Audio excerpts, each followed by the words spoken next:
Hello and welcome or welcome back to my channel. First of all, before we even get into the topic of this video, this happens when you can't differentiate between the numbers of 3 and 8. With that out of the way, let's get on with it.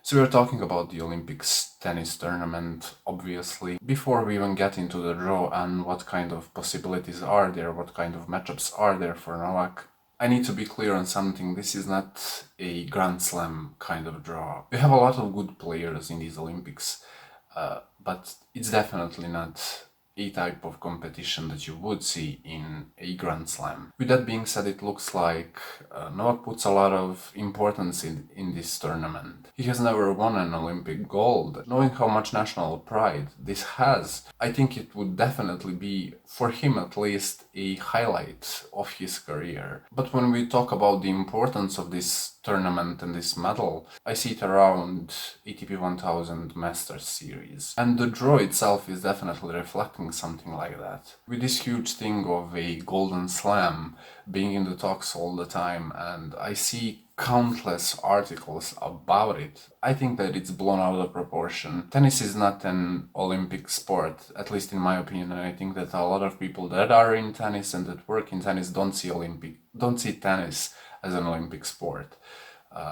Your bread and butter are definitely Grand Slams and Masters titles. And tennis hasn't been played in the Olympics for a significant amount of time in tennis history, when people like Rod Laver were playing. So the possibility of Golden Slam for Novak Djokovic and the meaning of that in the grand scheme of talks, it wouldn't have much importance in my opinion. Winning the calendar Grand Slam is much more important, obviously. So winning the Olympics, US Open and completing the Golden Slam, something that only one player in the history of tennis has done, and that's Steffi Graf, that kind of a result doesn't matter in today's greatest of all time talks. That kind of a result would possibly be important in, let's say, 100 years from now, when we have a new champion. That is the time when people in tennis will go back in history and look at what Djokovic did in 2021, of course, if he wins it. I have a bit of a crazy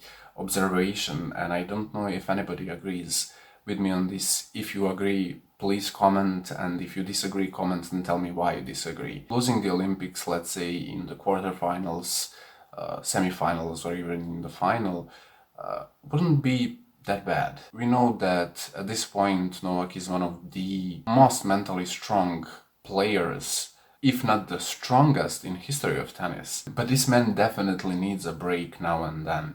What he has done this year is truly outstanding, and if we go back to 2016-2015 when he completed his NOLA Slam, you remember how drained emotionally and mentally he was after it. Right after that time came a big dip in his playing, big dip in his mentality, and he truly picked himself up. And a lot of people want to remember Novak's career as him being mentally strong throughout, when in actuality he has had many ups and downs. So losing here wouldn't be that detrimental if we think about it. Novak is currently getting a lot of mainstream media attention because of the Golden Slam. That puts even more pressure when we know that the tennis media is currently looking at him because he is on the path of winning the calendar slam. So having the tennis media pressuring you and having the mainstream media pressuring you just doesn't bode well for him, no matter how strong mentally he is. If he was to lose somewhere, I would rather him lose here and win the US Open.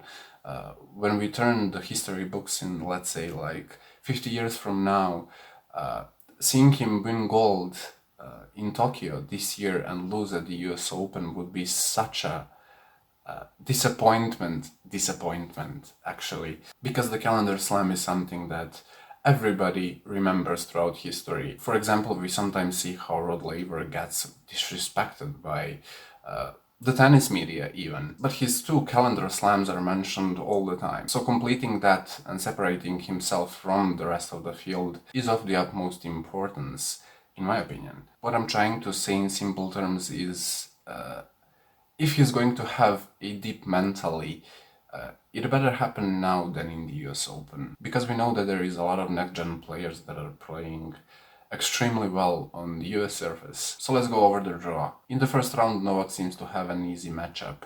And with that being said, I wouldn't be surprised if he lost that match. I follow him on social media and see that he's having a lot of fun in the village, and he's meeting a lot of people. It looks like he's a bit distracted, but when you look at him training and breaking that racket, you see that he's actually trying to really go for it. But regardless, if you know anything about Novak, we know that in the Olympic Games he kinda doesn't know how to manage his emotions like he can in the other tournaments. So losing in the first round wouldn't be surprising for me, and I wouldn't take it as a big defeat. This video is accidentally going to be published after the match is over, so if he loses, it would be interesting. Another interesting thing is that his fandom that can be volatile at times when he loses, this time around they seem a little bit more forgiving if something like that happens, because I read a lot of comments on his page,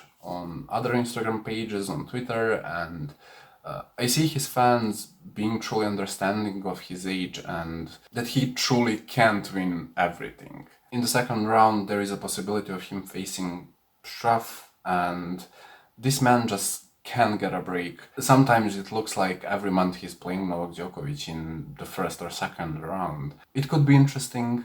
Predicting something like this is definitely tricky, because if Nola is coming out on a Grand Slam court, you know what kind of Novak is going to show up, what version of Novak is going to show up there. In this tournament, I don't actually know it, and even if he plays, let's say, good in the first round, there is a possibility of him playing bad in the next round. But I expect interesting matches if he gets to face somebody like Rublev, Zverev, or Karatsev. And the match with Rublev, if it happens, would be super interesting, because Rublev is very aggressive with his style of play, and the best matches of Novak Djokovic are when he faces somebody that is very offensive. On the other side of the draw, I think that Medvedev or Tsitsipas will reach the final. If we don't see some crazy tournament, and sometimes the Olympics can be a crazy tournament, those guys seem to be very good on hard courts, especially Medvedev. And we know that Medvedev had a bit of a dip at Wimbledon, so it is expected, let's say, that he will reach his peak at the Olympics. Some of the interesting first round matchups are definitely FAA Murray, Medvedev Bublik, Tsitsipas Kohlschreiber. Kohlschreiber is that type of a player that will like cut somebody out of the top 10 from the tournament and then lose to some nobody, basically. So Tsitsipas and Kohlschreiber could be potentially very interesting. Nishikori Rublev, that is an interesting matchup, because Nishikori is like watered down Djokovic, and the Russian guys seem like they're aiming for the gold. Potentially the best match of the first round, Nishikori Rublev, with the most interesting play styles combined. Nishikori a little bit more defensive. I know that I won't be able to do analysis on matches after every single round, but you can expect analysis for some matches, or even all the matches, just some matches, some rounds coupled. That's pretty much it. Bye guys.